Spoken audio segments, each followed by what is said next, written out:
Let's learn to cook together. This is Cheesecake. Welcome to the series where we learn to cook things together. I'm going to be giving some tips that I learned along this way. So we're going to start off with the cheesecake crust, and I decided to do biscoff just because I feel like it would taste way better, but I was short one cookie, so we ended up using a shortbread in that.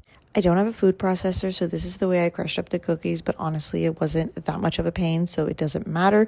I added it to a bowl and added the butter that was melted. However, when I tried to actually put it into the tin, I realized it might need a little more butter just because the way it wasn't really sticking. I know it needs to be baked, but I don't know. I just felt like it needed more butter. So I ended up adding a little more melted butter. So sometimes I think just eye out how much butter you need, because remember that when you're boiling it, some of it might go away.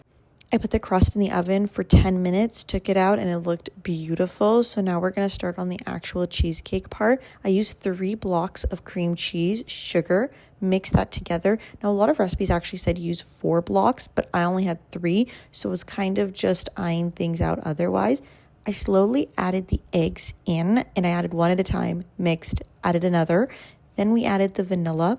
A lot of recipes also said use sour cream, but I didn't have sour cream, so I used vanilla Greek yogurt. And so we're just hoping that turns out well.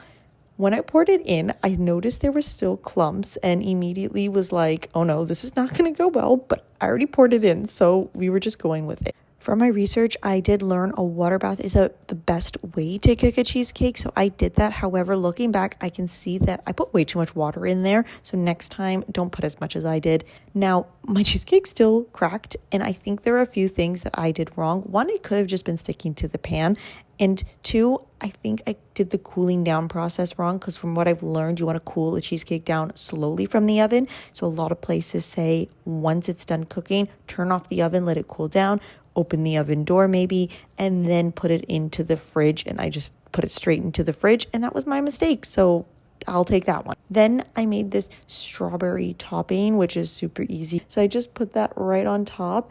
And in the end, I opened it up. Didn't look the prettiest, but honestly, it tasted pretty good for the first time. But I wouldn't say it's the most perfect cheesecake ever, but good for the first time.